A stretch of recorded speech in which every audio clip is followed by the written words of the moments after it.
The sun comes down. Yeah.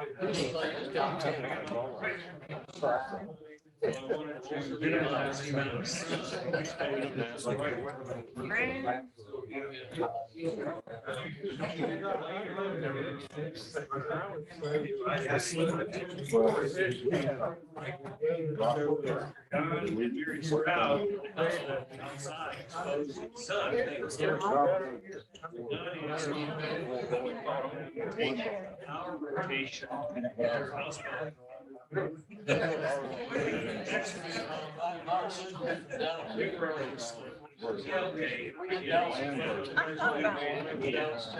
You're in. The girls. Used to be a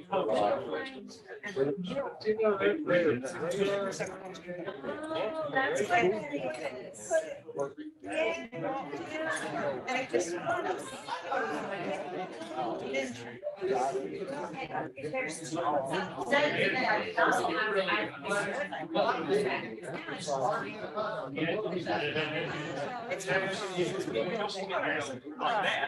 I just thought about it. Answer is outside. That's where I am. Right by the kitchen.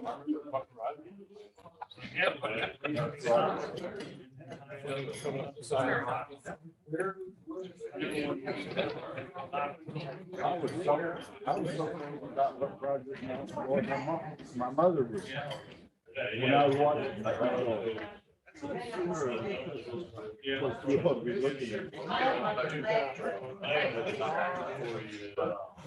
Oh, you switch is put your whole career on. Go now, you look at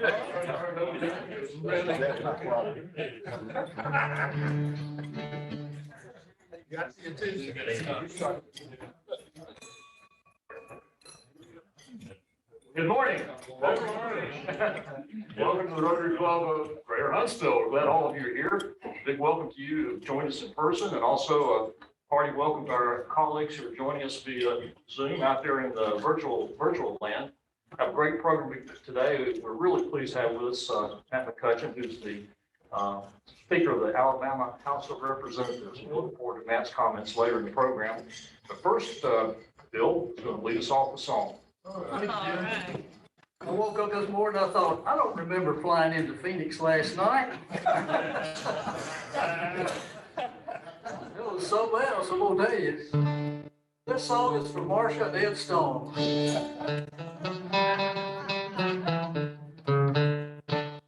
On the road again. Can't wait to get on the road again. I love making music with my friends, and I can't wait to get on the road again. Road again. Oh, it's places that I've never been. Seeing things that I've never seen again. And I can't wait to get on the road again. Road again. Like a band of gypsies going down the highway. That's the way. It's time to be burning out.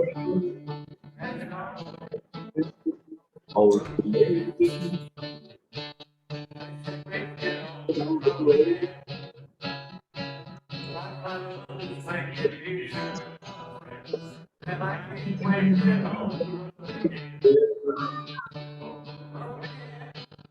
Like a band of gypsies, we go down the highway. Exiting that the world keeps turning. And I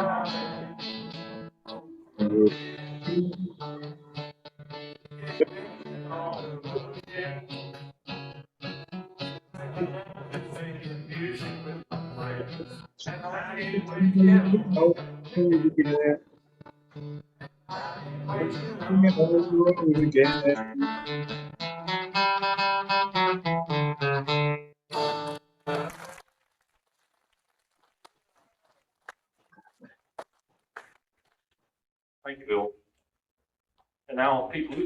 listen to the Pledge of Allegiance. Please face the flag.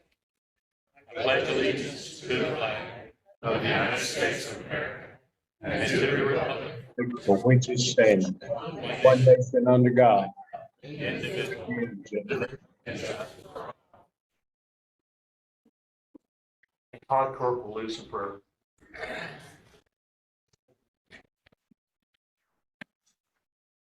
Please pray with me.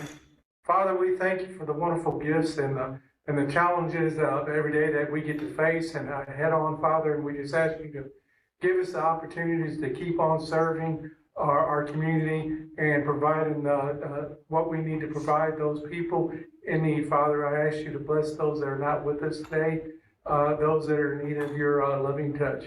In your name we pray. Amen.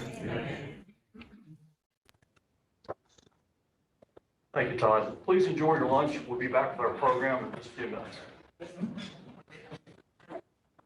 I decided this morning that we're going on a little game. Yeah. Visit some grandchildren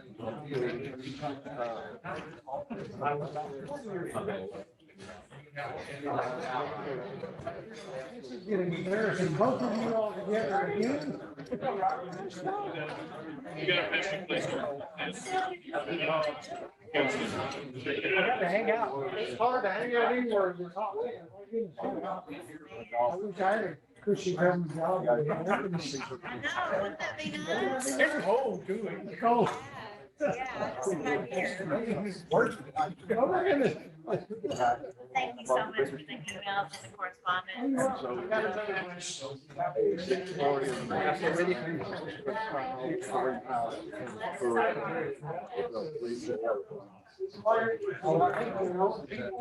These girls, stay over here, they're here later or something. Oh, that's really interesting. Right, it's a new, so neat. When's your next trip? You have one planned? October 26th.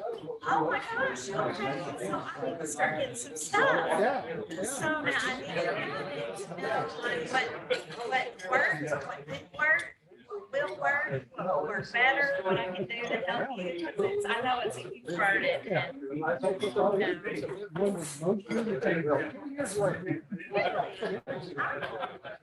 But I don't know. Good material. Training different. you know, I can get that.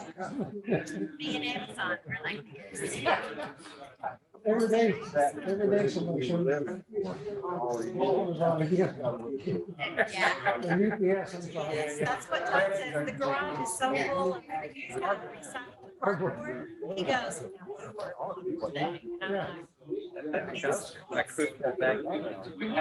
You can say, well, So, we got- okay, so is it kindergarten in the red? mainly.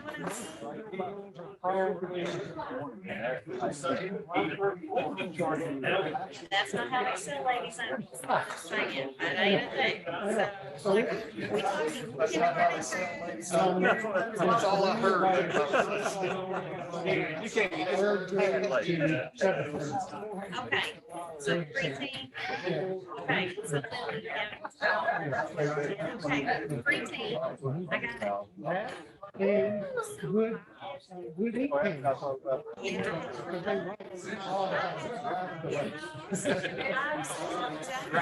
I'm an office junkie, I'm a supply junkie. So I really sad about that. You know, you want to have people come here, you know, so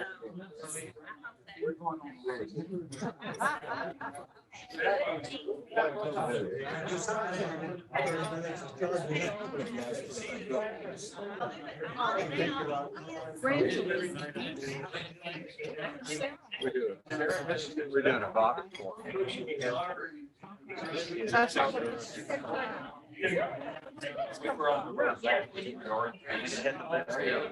Grandbox had the list on it. And hey, West. Last year. We didn't go here before last year. And the day before the break.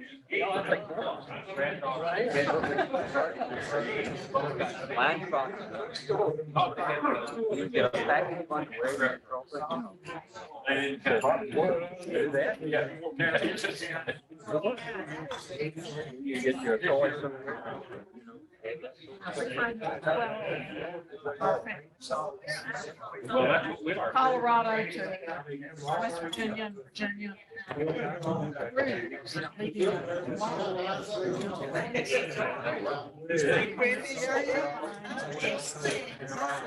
Big time, you know, and then Mary, Hitchcock, had her family come in from Malta. Oh. They got here Monday night. The little girl was sitting in the lap. That's a little full of himself now. So all their plans, they, Plus we have that contract for government. Melissa, I don't know if you can hear me, but we're actually on the screen. Melissa? $10. Melissa? She's talking to you. Christmas present. You hear? Hi, Melissa. is this Emma? This is Anna. Anna doesn't have COVID. Her sister does. All right. So she's come all the way from Malta to see a Rotary meeting. Glad to have you. So. Across the border, start shopping. Same thing. Hi, Jim. We're going back on mute now. I've been a little surprised that I shouldn't be, because I've heard y'all say that, you know, Maine. But I guess it's the second. How are you? They used to jump. They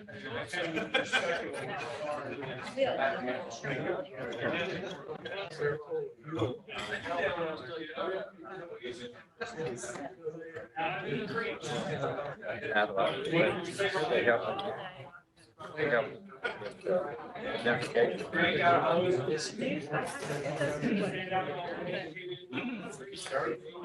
So what they're talking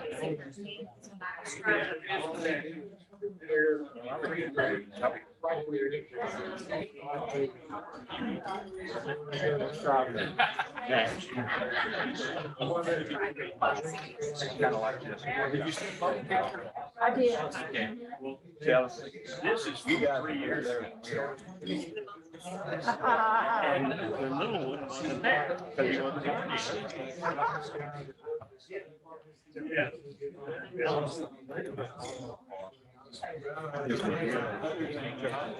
Count. Yeah.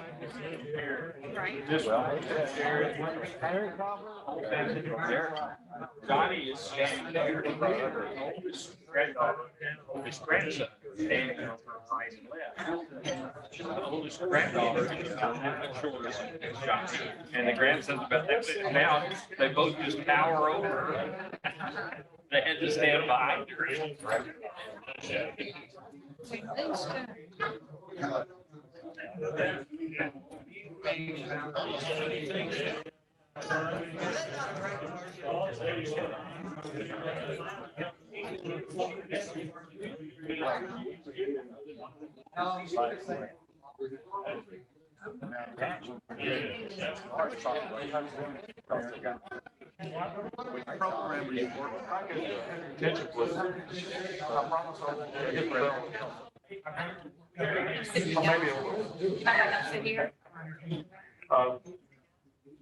Once again, thank you for coming out today and for the great program with Matt McCutcheon. And we will introduce Matt properly a bit later in the program. But right now, Tim Green's going to come forward and welcome our visiting guests and Rotarians.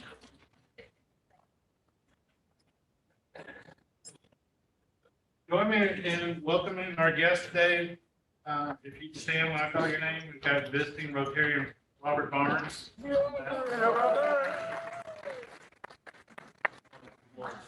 Johnny in the blue there. Mac McCutcheon brought guests on stage. He's grandson. He's working. You can't be. He barely. So I have to. Like when we made this picture, all of us. All right. At this point in time, do any of our members have any announcements or brags that they would like to do? Cheryl, I believe you have one.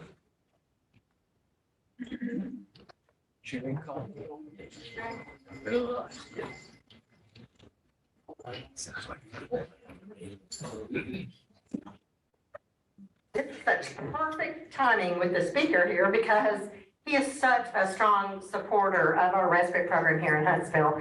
But I just wanted to share that this week, the National Arch Organization that oversees all of the respite programs nationwide has announced 5 programs that will be receiving national recognition for an innovative and exemplary program. And we're one of the 5 nationwide. So we're really excited about it.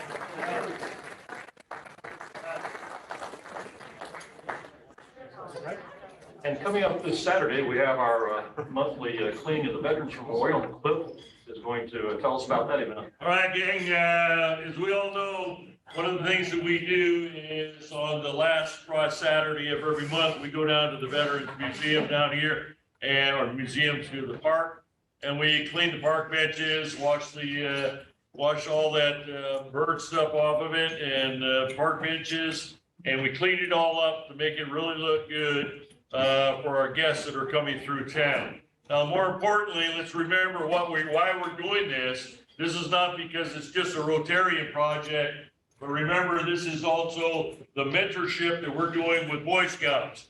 And we have both male Boy Scouts and we also have female Boy Scouts and troops that come down and participate. The goal in life is that we always try to attach a Rotarian or 2 Rotarians with some of the scouts as we go through it. And it's not for you to criticize and say, hey, get down here and get this stuff, but to talk to them and mentor them a little bit. So this Saturday at 8 o'clock in the morning, you come down and meet me. Reed will be there. Several of the other folks I know that are regulars will come down here, but we're always welcome. Come down and spend about 45 minutes to an hour and bond with a Boy Scout.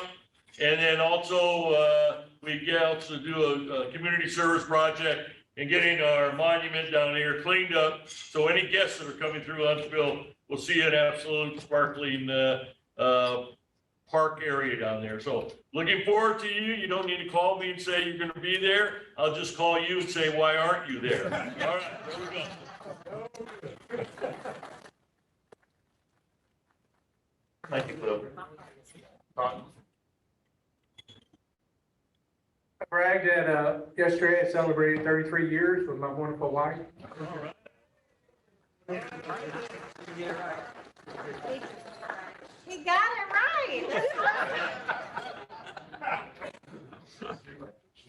Yeah. You suck it up. I'll tell you about the upcoming programs. Next week will be Founder's Day. It's going to end up our Rotary year, and we're looking forward to a really great program. We have, of course, former Rotary International President Mark Maloney from Decatur. He'll join us, as well as some district governors. And we're looking forward to recognizing a lot of people at this meeting next week because we missed 2 years because of COVID, and we have a lot of people to say thank you to. So please try to be here, and there will be an RSVP online. Please RSVP as soon as you can so we know how much food to order for next week. I think the game plan is to serve the food in here, but the seating will be out in the atrium in the larger area, and we're anticipating quite a few guests for Founder's Day, so be here if you can. Then the next meeting date would be July the 6th. We will not have a meeting that day because the 4th of July falls on Monday that week. So as I've been accused of, I'm taking vacation my first week as president. But then on July the 13th, we will have Erin Koshuk, who is Executive Director for Cummins Research Park. And she will lead off our Rotary year with a presentation and update about what's going on in Research Park. Does anyone else have any further announcements they'd like to make to the club? If not, I'm going to ask Charles Winters to come forward and introduce our special guest this evening. Well, ladies and gentlemen, it's my pleasure and an honor to introduce our speaker today. It's always great to be able to spend some time with Mac, I think as we all affectionately know him, to break some bread, to talk about God's country, which is North Alabama, Alabama in general, but North Alabama in particular.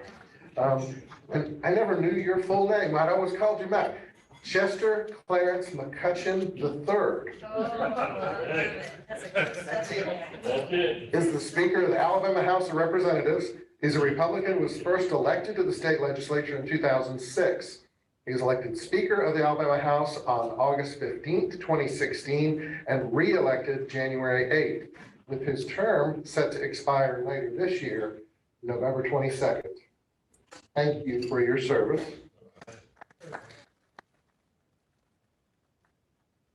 McCutcheon has a bachelor's degree in criminal justice administration from Trinity University. He was a police officer in Huntsville, Alabama prior to his election to the state legislature. Hostage negotiator too, right? I'm sure that came in handy at the Alabama House. I'm not sure how often, but I'm sure it was a wonderful skill. He's also worked as a farmer and a member of College Park Church of God. Mac has dedicated to his life to serving his community and state. Please help me give a warm Rotary welcome to Speaker of the House, McCutcheon.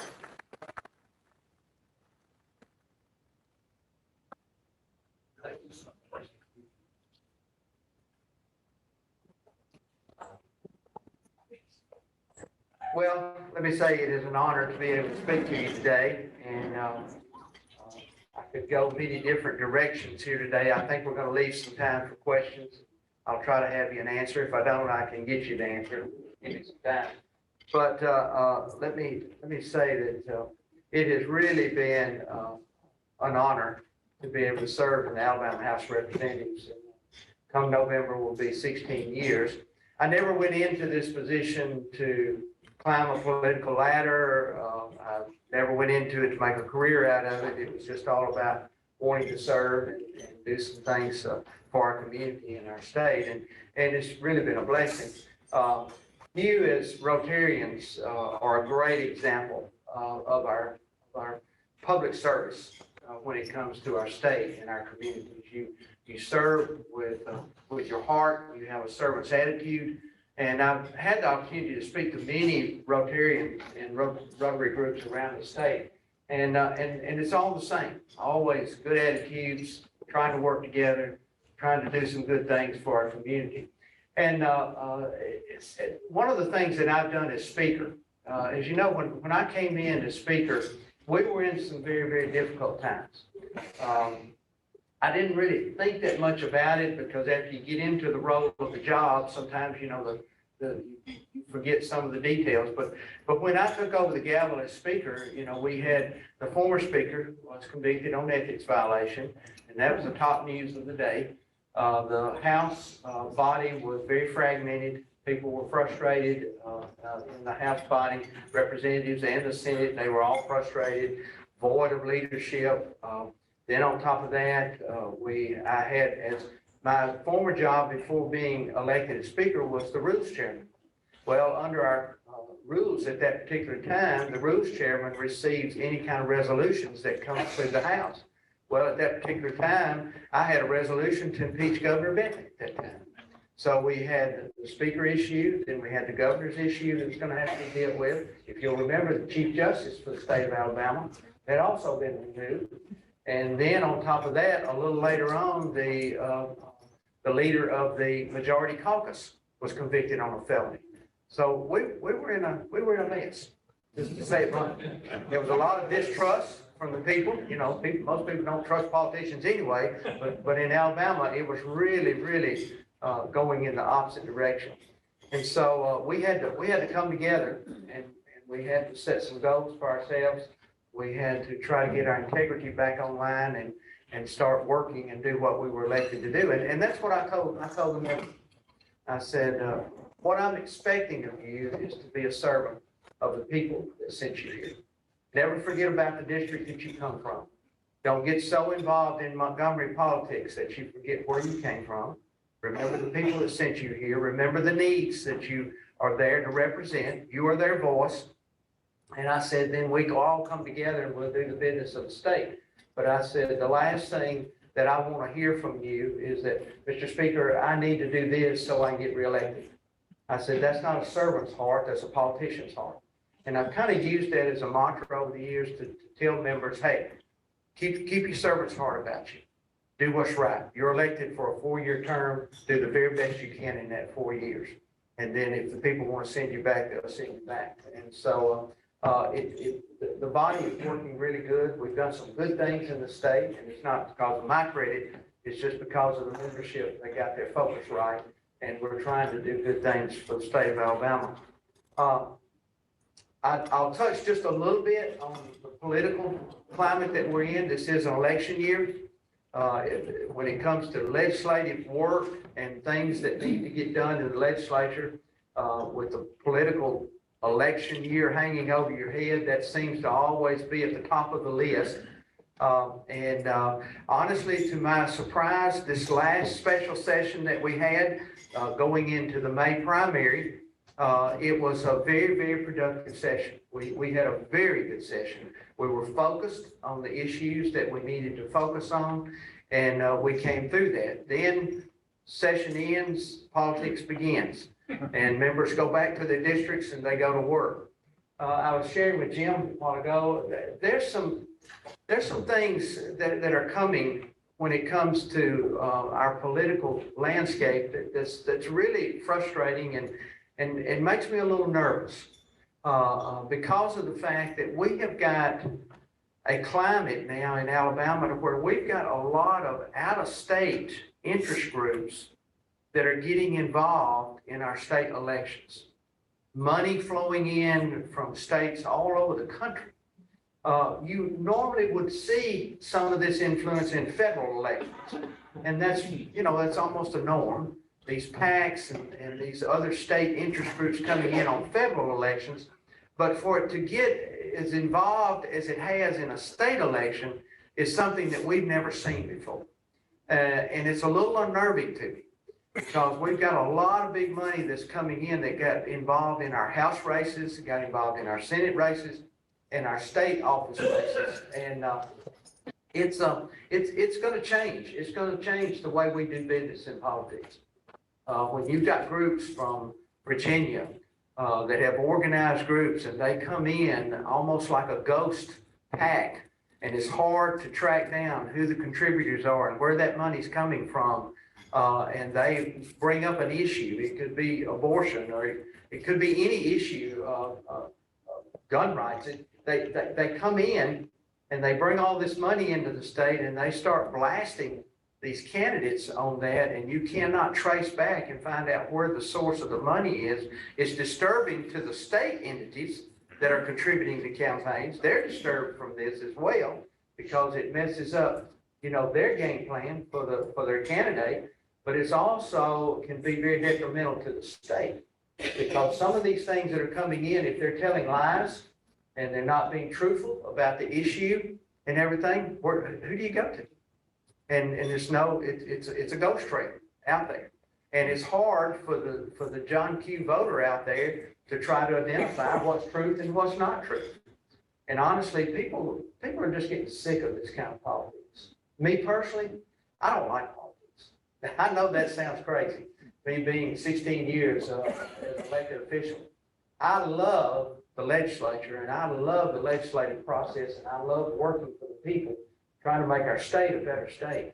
But when it comes to the politics, I don't like politics because it has gotten so ugly and people, they can't agree to disagree anymore. It's like, if you don't agree with me, then I'm going to fight with you and you're bad and you're not any good.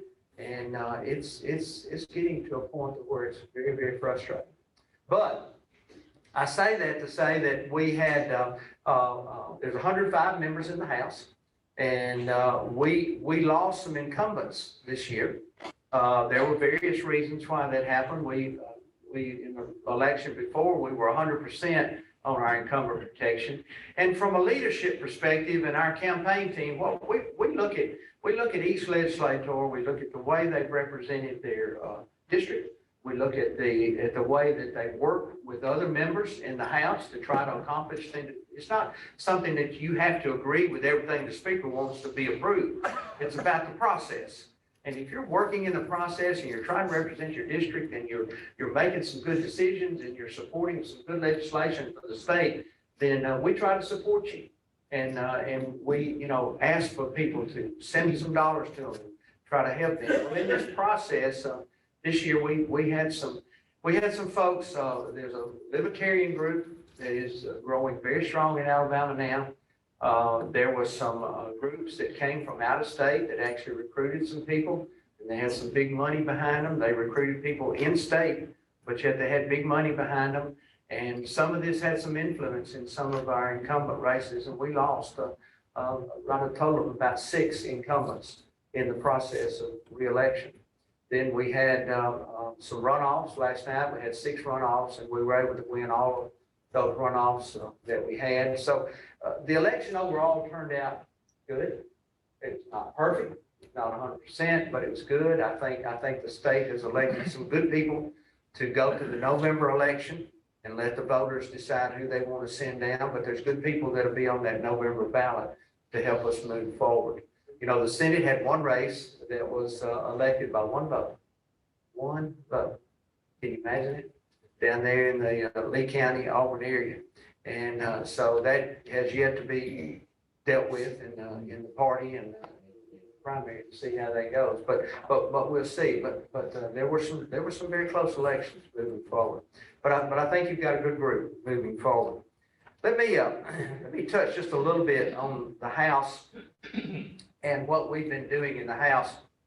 The House over the last several years has become a very deliberate body. And what I mean by that is that the House no longer just takes legislation based on political interest, but looks at the merit of the bill itself.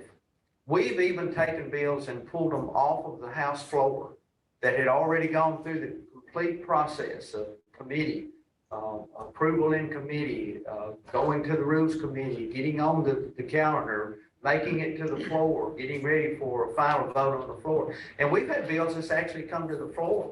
And during the debate on the floor, there's been issues that has come up to the sponsor of the bill and other members in the House. And as watching that as speaker, I've watched that unfold on the floor. And I would just call up the sponsor and those people who were interested. I said, are you sure that we've got all of our bases covered on this? I said, is this something that we just want to pass for the sake of passing something? Or have we really covered all of our bases? And is this going to be a good piece of legislation? And we've actually had sponsors carry bills over and carry them back to a task force group where they can sit down and talk about this and work out the kinks so to make sure we got the best product that we could have to move it forward. And the broadband issue, I don't know how many of you pay close attention to that issue. It's been something we've been working on for 6 or 7 years. And we have pulled 2 or 3 bills off the floor dealing with broadband for that very reason. There were some traps there that we didn't see. There were some things that needed to be fine-tuned. And we pulled it off and worked on it and ended up with some good pieces of legislation. And I say that when I say the House is a deliberate body, we're not afraid of that. We're not afraid of the perception of what the public may say, well, that sponsor must have been a bad sponsor. They pulled their bill off the floor. They had an opportunity to pass it. They didn't pass it. We're past all of that. Let's look for product. Let's look to see what kind of product that we've got out there and make sure that we do the best that we can.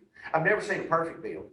There's always bills that most all bills that you pass, there's always, as time goes along, time will test the merits of the legislation, and there's always been legislation that needs to be amended in later years and come back. So I've never seen a perfect bill, but we want to try to have something that's best that we can produce.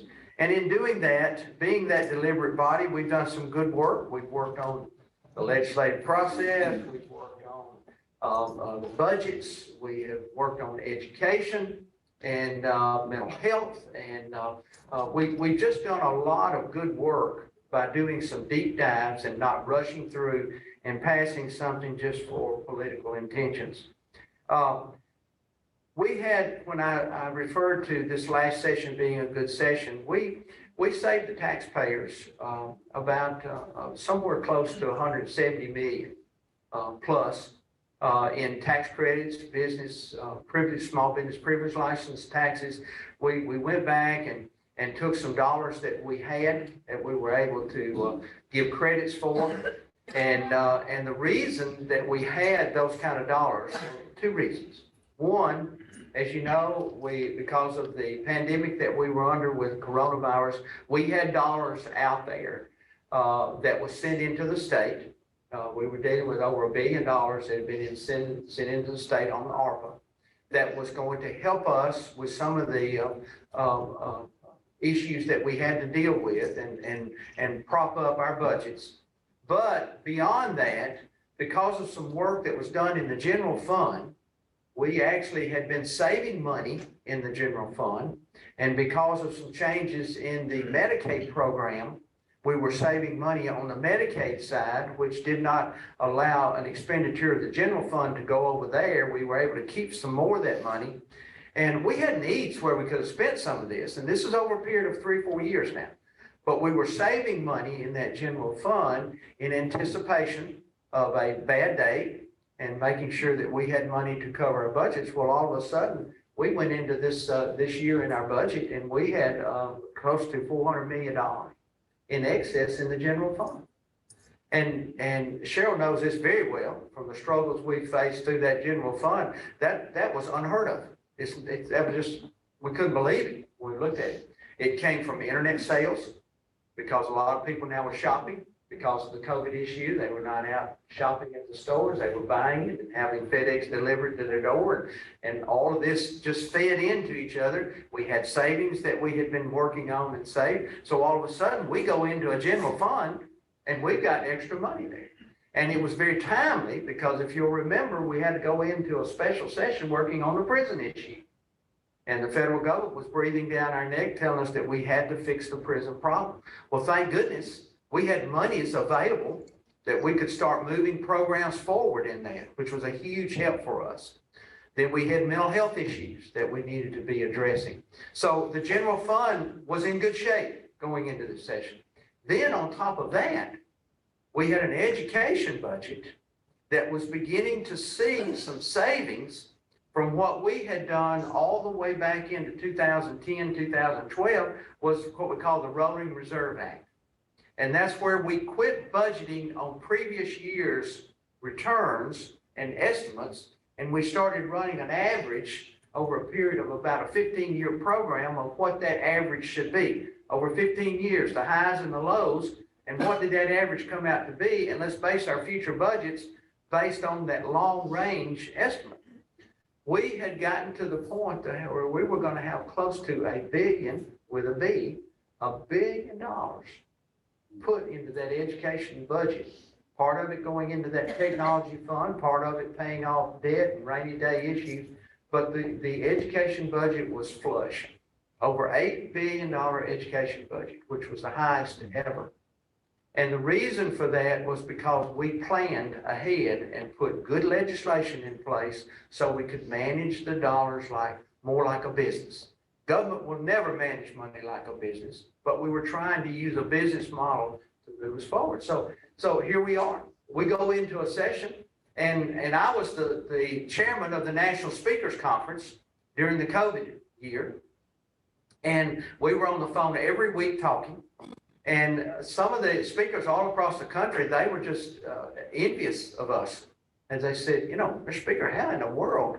We're borrowing money just to make our budget ends meet. How did this happen to y'all? What are y'all doing? Give us the secret code here to help us out. And I just talked to him about good management. I talked about some of the things that we've done. And some states have been adopting what we've been doing in Alabama over the last couple of years. So your government has been operating in a good way. It really has. We don't do everything perfect, but I will say that I'm not ashamed of what Alabama's done and where we are right now.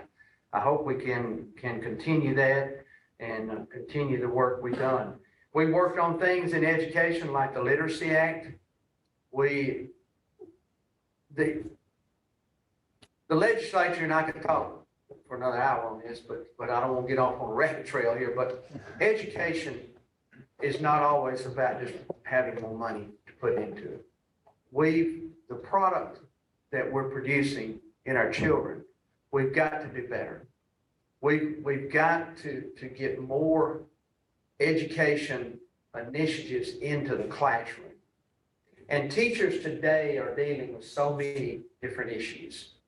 Does a child have food? Do they have clothing? Were they abused at home? What kind of emotional state are they in when they get there?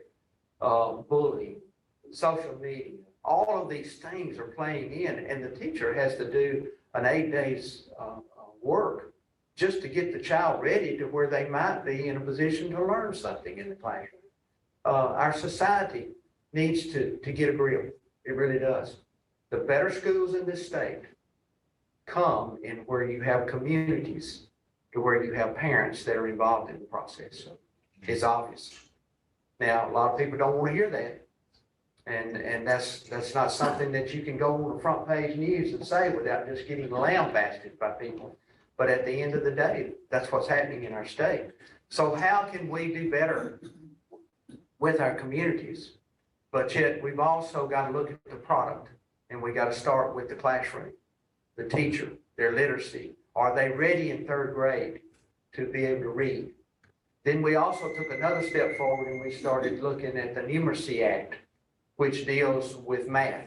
Math is a big problem in our state. We're having trouble getting math teachers in parts of our school districts in this state. We've got school districts that do not have qualified math teachers, and we're struggling with that. And so I think what you're going to see the legislature move forward with a more aggressive approach. Instead of being about dollars and cents, it's going to be more about community involvement, classroom learning, and getting these students ready.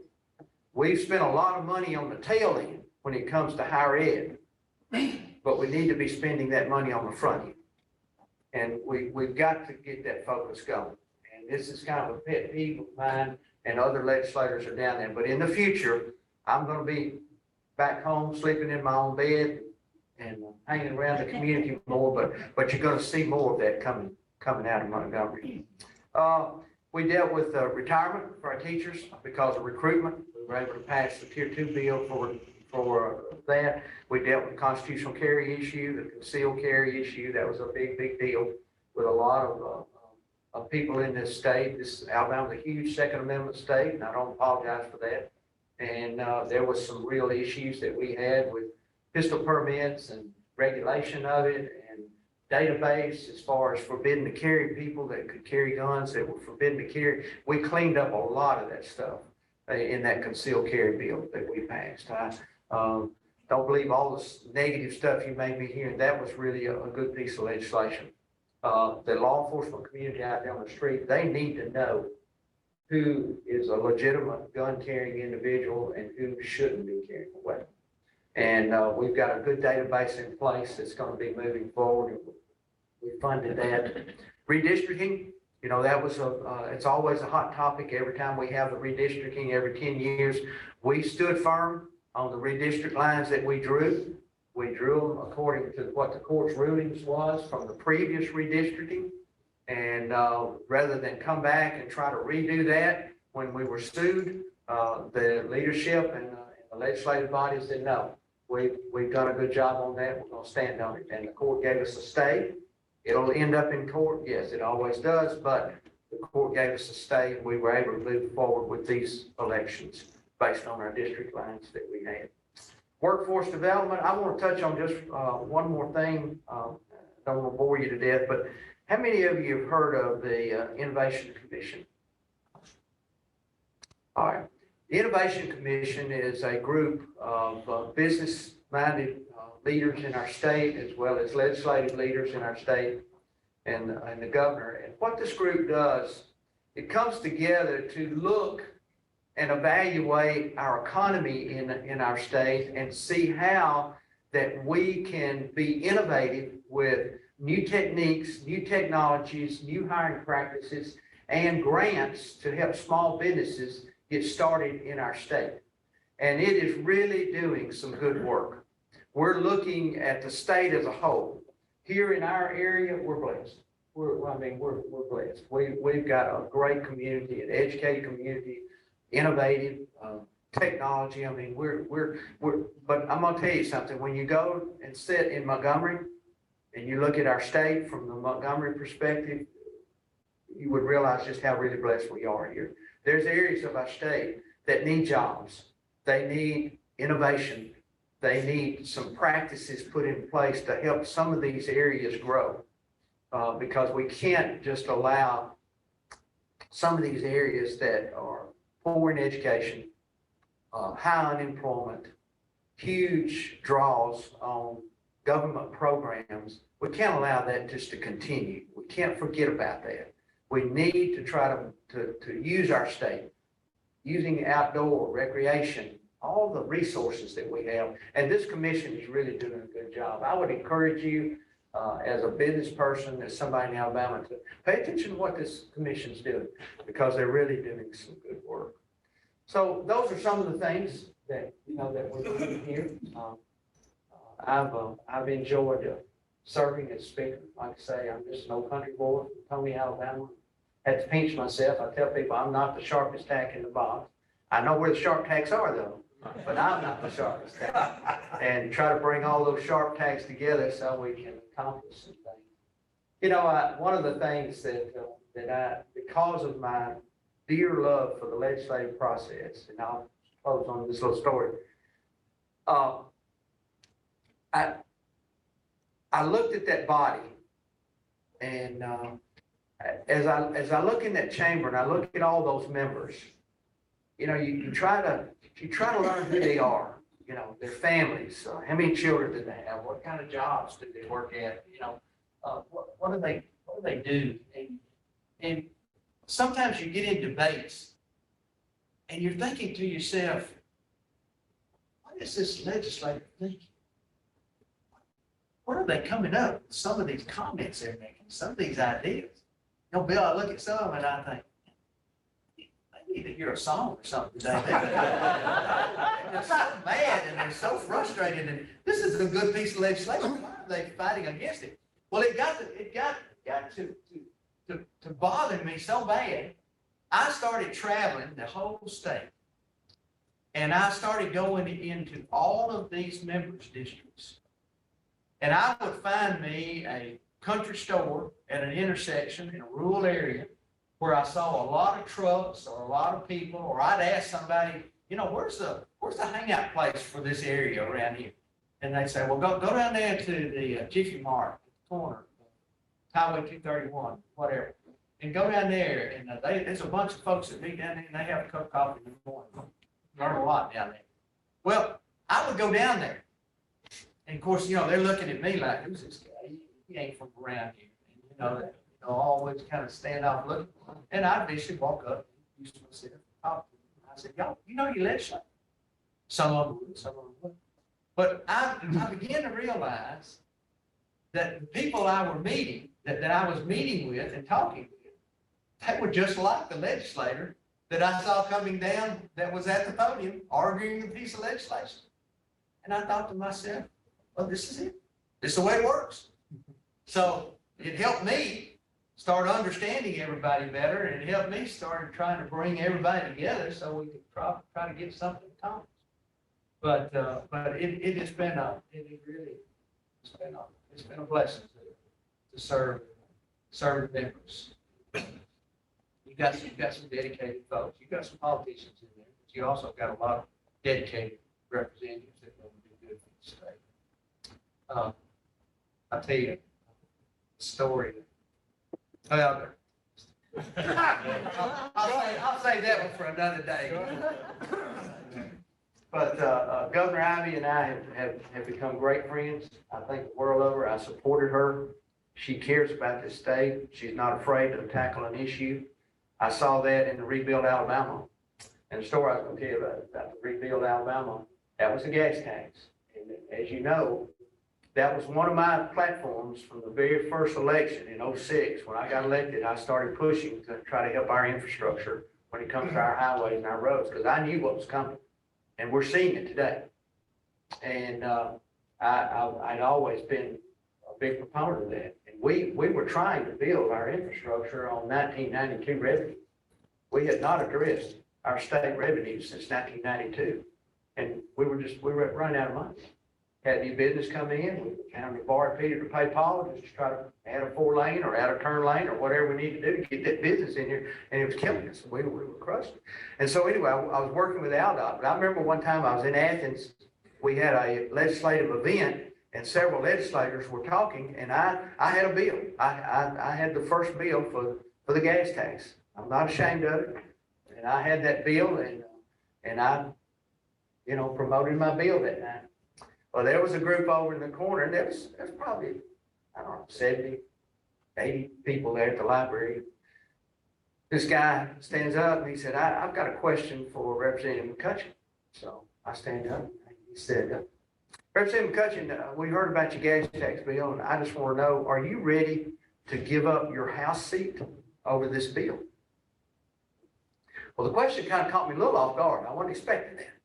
But I'm sitting there thinking, and my response was, I said, well, yes, I am. Yeah, I'm ready to give up my House seat because I said, this is something that we're going to have to address and we need to get it done. And I said, I didn't get elected just to get reelected. And I said, if we can accomplish that, I can go home and feel like we've done something that's going to help us down the road in the future. And I'm thinking to myself this whole time, I'm thinking, it's not a bad answer, Mac. You're holding your own. And then he stands back up, he looks at me, he points his finger right at me. And I know it. I know we're on talking terms now. But he points his finger right at me. He said, well, you will get beat in the next election. And what really got me is there was probably 20, 30 people stood up and started clapping for me. So I'm thinking, well, this is going to be a tough one. Well, little did I know, the next year or so, emails and phone calls and rhino accusations. I've been called everything there is. But I hope that you realize that we finally got our revenues up to a point. And people will say, well, you need to cut here, you need to cut here, you need to cut here to save that money.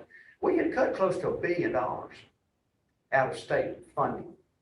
But yet it wasn't even touching what we needed for our infrastructure.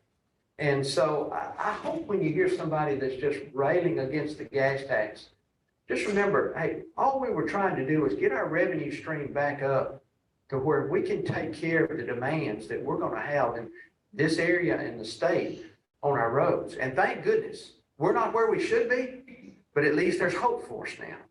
Because until that time, there was no hope of living off of 1992 revenue. You couldn't live today on what you made in 1992. And we've got to do something. We got to do something.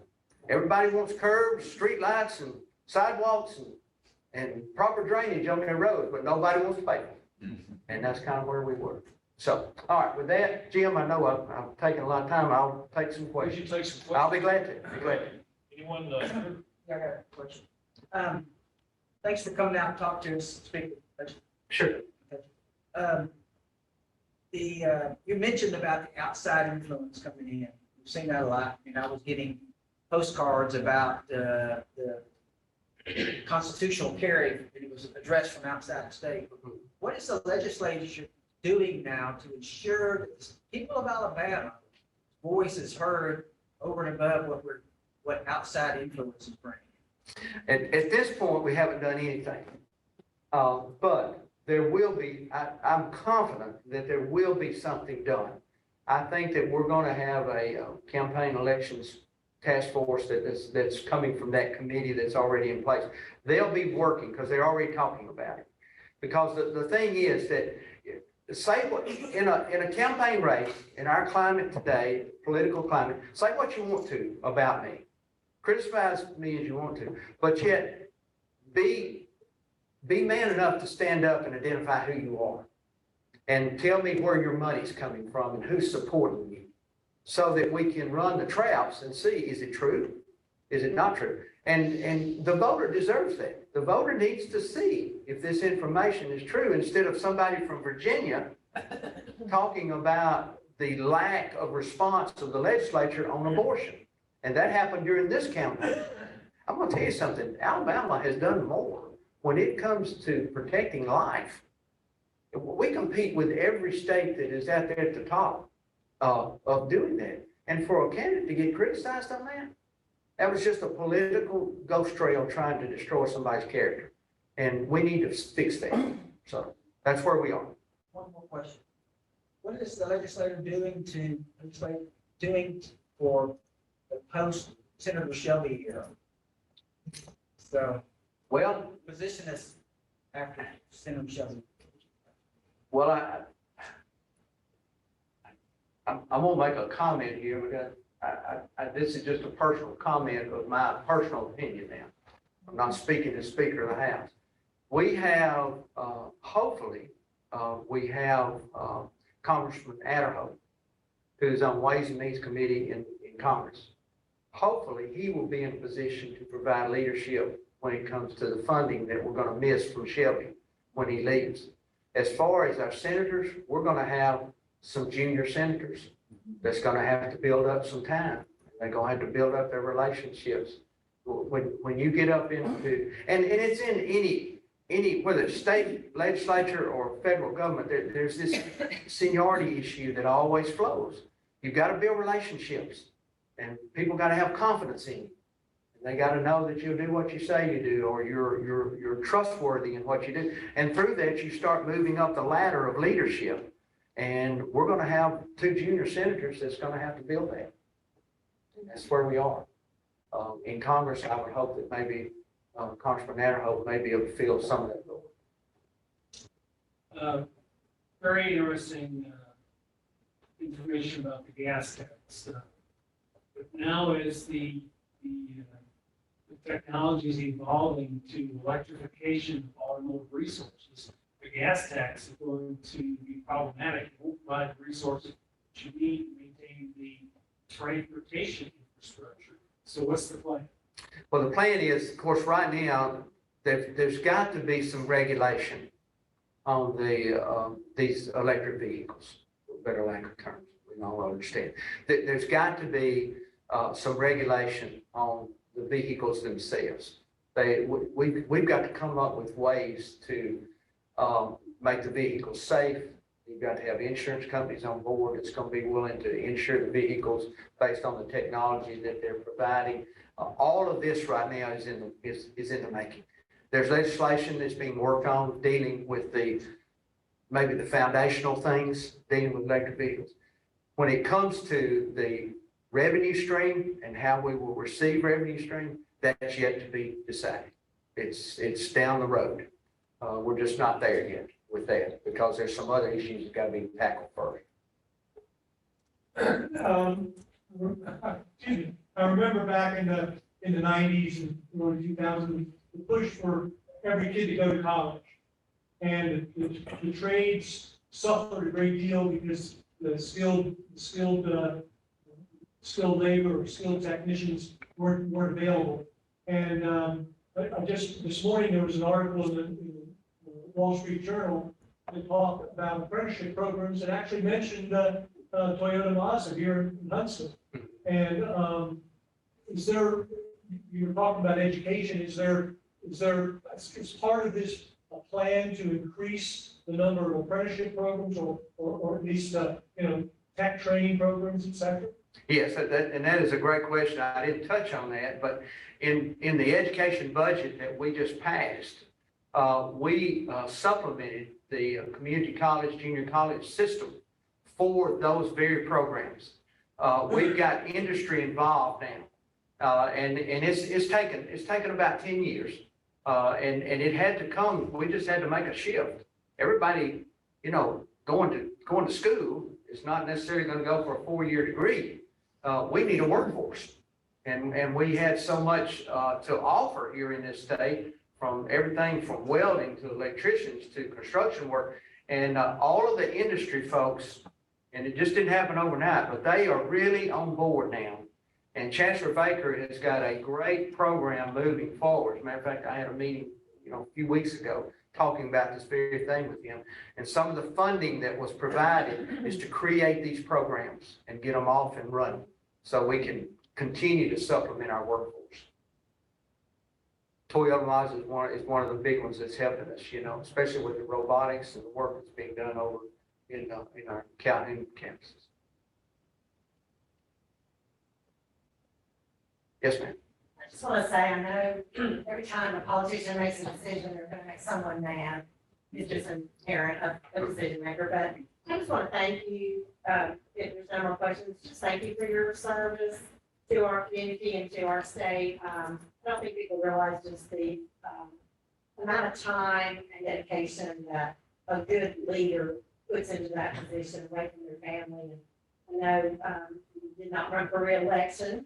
And we'll have a little more time with your family, but I will go out on a limb and say, I don't think your service card is finished. So we look forward to your next roles and how you're going to serve the community. But just thank you for everything you've done. You've always been fair, you've listened, you've been accessible, and you can't say that at all. Well, this would be very kind. I will say, that lady back there is a bulldog. She gets her heart set on something, and she has done more for respite than any other person that's worked. And I say this in front of these people, that any other person I've known in the state that represents that organization. I appreciate your dedication. We're aging population, we gotta help. Amen. Amen.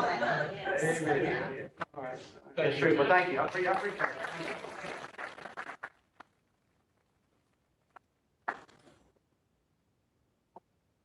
Thanks again. That was great.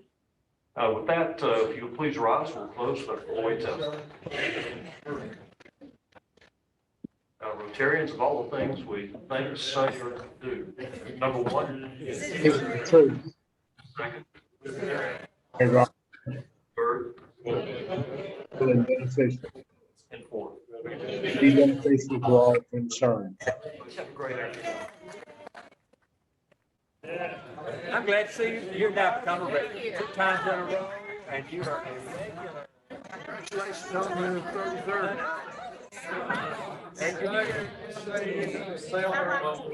You've been fine. There's a hammer. Video of the tape, so next week.